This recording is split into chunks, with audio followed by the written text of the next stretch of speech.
Not since the infamous Clone Saga have fans had so much trouble choosing the right Peter Parker. Then stop pretending to be. Welcome to WatchMojo.com, and today we're pitting the two actors who have portrayed our favorite web-slinger on film, Tobey Maguire and Andrew Garfield, against each other. Spider-Man doesn't kill people.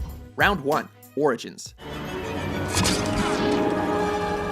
After an unfortunate incident involving a radioactive spider, Peter Parker took to wearing bright blue and red and fighting crime as Spider-Man. Your friendly neighborhood Spider-Man. Oh, and his uncle was murdered. Simple and elegant, no need to complicate things. He never doubted the man you'd grow into. How you were meant for great things. Tobey Maguire Spider-Man followed that structure almost to the letter, except that weird bit about organic web shooters. We have James Cameron to thank for that. Peter got bit, passed out, and then didn't need glasses anymore and went off to fight crime in his Spidey suit. Just a decade later, that simple and elegant story got a bit more complicated. Mary, you have to go. Andrew Garfield's Peter Parker was abandoned at a young age by his parents, who may or may not have been super spies. The backstory of his parental units was shrouded in mystery, and ultimately, there was much more to Peter acquiring his powers than just a random spider bite. By the time the sequel rolled around, Columbia Pictures and Marvel Entertainment got a bit more confident about changing the Spider-Man origin story. It's just the wrist. It's just all the wrist, buddy. Now, you don't get points for changing the formula that much, so we're giving this round to Tobey Maguire. Are you afraid that I'm gonna turn into some kind of criminal? Round 2. Portrayal of Peter Parker. I'm Peter Parker. Who is Spider-Man, under that swanky mask of his? At his core, Peter Parker was conceived to represent the archetype of high school nerdiness. Shy, bookish, and generally an all-round loser, Pete didn't have many friends and wasn't much of a jock either. Think you're pretty funny, don't you, freak? Flash, it was just an accident. My fist breaking your teeth, that's the accident. When Spider-Man first swung onto the big screen in 2002, Tobey Maguire had all of these qualities. He was ignored by the girls, was looked after by his aging aunt, and was a good nephew until that time he accidentally got his uncle murdered. Uncle Ben? In 2012, all the things that made you a geek a decade ago instantly made you hipster cool. What's your name? You don't know my name? Andrew Garfield put on his trendy glasses, managed an effortless bedhead coif that almost looked like it wasn't planned, and skateboarded through the halls of his high school like some sort of super-powered Marty McFly. Peter. Parker. Peter Parker. Okay, good. He stood up for the weaker kids and even caught the attention of Gwen Stacy. While he is bullied somewhat, Garfield seemed a lot more like the cool older brother we always wanted, but that's not 100% faithful to the true essence of Peter Parker. If we're going by comic book standards, which we are, Tobey Maguire takes this round with a knockout. Number 3, Portrayal of Spider-Man. Who am I? I'm Spider-Man. Tobey Maguire suspended our disbelief when he knitted the best cosplay costume ever and took to the streets as Spider-Man. The only thing was, he was still Peter Parker under that mask. He fought villains and saved kitty cats, sure, but he was still a big geek. Don't even think about it. Yes, he had a few witty one-liners, but he spent most of his time with the mask off anyway, to the point where Peter Parker and Spider-Man were indiscernible from one another. With great power comes great responsibility. This is my gift, my curse.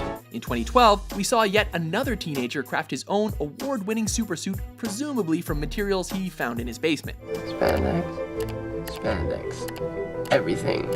Spandex. But when Andrew Garfield put on his mask, he became a version of the webhead closer to the one we all know and love. He took his pent-up angst out on the bad guys, cops, and giant lizard creatures and made it fun to be Spider-Man. Not to mention the fact that he always had a good zinger ready in his back pocket. Alright, so you don't want to talk? There you go. Because he made Spider-Man cool again, Andrew Garfield wins this round. Number 4, chemistry and relationships. No matter what I do, no matter how hard I try. When he wasn't watching her creepily from his backyard, Tobey Maguire Spider-Man was making awkward attempts at conversation with Mary Jane that never really panned out. Well, see ya. Although they do eventually hook up at the end of the second movie, Mary Jane had Peter firmly in the friend zone until she eventually put two and two together and discovered his way cooler, way sexier alter ego. Hi. Hi. He gets points for that upside-down lip lock in the first film, but that might not be enough to win him this round. When Andrew Garfield's Peter Parker and Emma Stone's Gwen Stacy broke the ice, the chemistry was technically instantaneous. You following me? No, I'm not following you. No, I'm not. They flirted, joked, and generally gave each other the googly eyes. And before you knew it, they were dating. Now that is one smooth webhead. Shut up. Though it might not be the traditional, wait a few years and see if she notices me approach that we're used to from old Petey, it managed to spice things up and made for a much more engaging story. The point here goes to Garfield for his smooth moves. Round 5, Character Motivations. Remember, with great power comes great responsibility. What does Spider-Man really want out of life? Tobey Maguire's wall crawler only wanted to help make a difference, to make sure that the streets were a safer place, and to put his powers to a good and noble use. You're not Superman, you know. Isn't that wholesome? And it's definitely respectable. Don't we all want to make the world a better place in one way or another? This Spider-Man does just that, and he does it with style. He saved my life twice, and I've never even seen his face. Oh, him. So, the same thing must be true for all iterations of the character, right? Well, not exactly. Man, I'm sorry. It seems like Andrew Garfield's Spider-Man took his cues from Batman Begins and decided to avenge his dead uncle. How? You like beating on girls? You like beating on old men? By taking down every criminal who bore even the slightest resemblance to Uncle Ben's killer, even undercover cops. You seriously think I'm a cop? That is, of course, until a giant reptile creature started stealing the spotlight.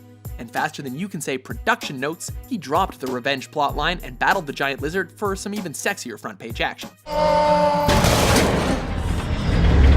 If social network trending and Twitter followers are your thing, then Andrew Garfield's Peter Parker was on the right track. No, I got a free track. I wanted to ask you a question.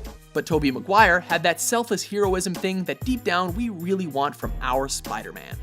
Winner, Maguire. Are you alright? You look like you just got second place in the science fair.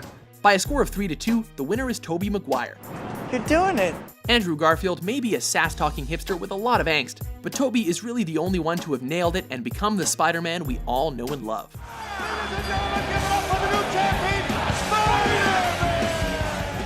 What did you think of our friendly neighborhood verdict? I'm sorry. Is he okay? Be sure to debate in the comment section and subscribe to WatchMojo.com for more entertaining videos published every day. Believe in me, as I believed in you.